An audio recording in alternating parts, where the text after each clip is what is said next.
An all-star cast stars in The Dead Don't Die. Cliff? Please? It's all gonna be okay, Mindy. Maybe it'll all just go away like a bad dream.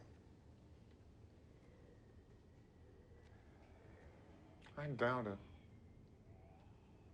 It's being called the greatest cast ever disassembled, and they're right. Yeah. This is good. This is good. We have Bill Murray, we've got Tom Waits, we've got this really eclectic crew, including Adam Driver, and just so many great people in this film. But I feel like I should start with a warning, which is something I don't usually do. This movie is not exactly what it looks like. I know it looks like a Wes Anderson, Coen Brothers, Zombieland, Shaun of the Dead, light, airy, dry comedy type of thing, and it has those elements. It's not that at all. Right. And I'm having problems explaining exactly what it is. I think it fits more into an idea of an experimental visual essay from director Jim Jarmusch, Right. in which he's kind of throwing in all these things that in our lives that we obsess by, like coffee and wine and our obsession with zombie movies, all these things, into a visual essay that... That's where I'm going to leave it, Andrew. I'm going to give it to you. I mean, you take it from here, because we're both like, we saw this a month ago, and we're still talking about it. Yeah, I think during the summertime, people want a little bit more mindless stuff, or maybe a comedy like Zombieland. I believe that was released in the summer. And so, like you referred to this as a visual essay. I think if you were going to ask people, do you want to see a movie with Bill Murray, Selena Gomez, Adam Driver, RZA from the Wu-Tang Clan, That's right. and it's a comedy about zombies. Does that sound great? Yeah. What about a visual essay? And you'd be like, what? And that's, I think, where I kind of land with this, where it does a lot of funny things at the very beginning, a lot of fourth wall breaking, where they make fun of the theme song that plays throughout the movie.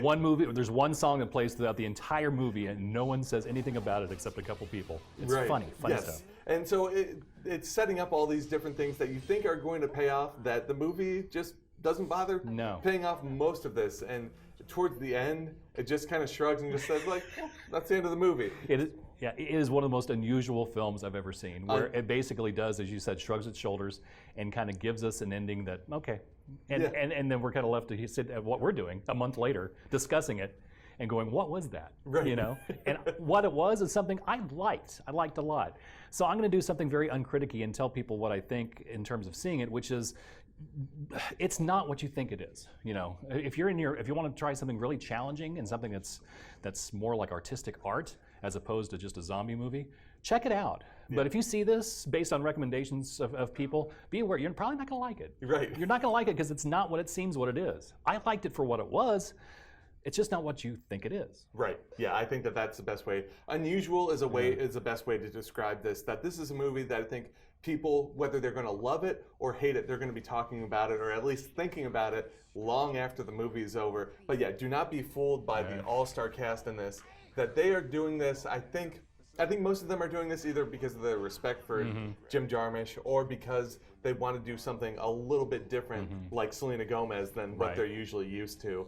And it'll be interesting to see how people react. I'm still on the fence about this. Right now, I'm at 3 stars out of 5. That I think I enjoyed what this was. I don't think it overstayed its welcome or anything. The actors in this are clearly having a good time too.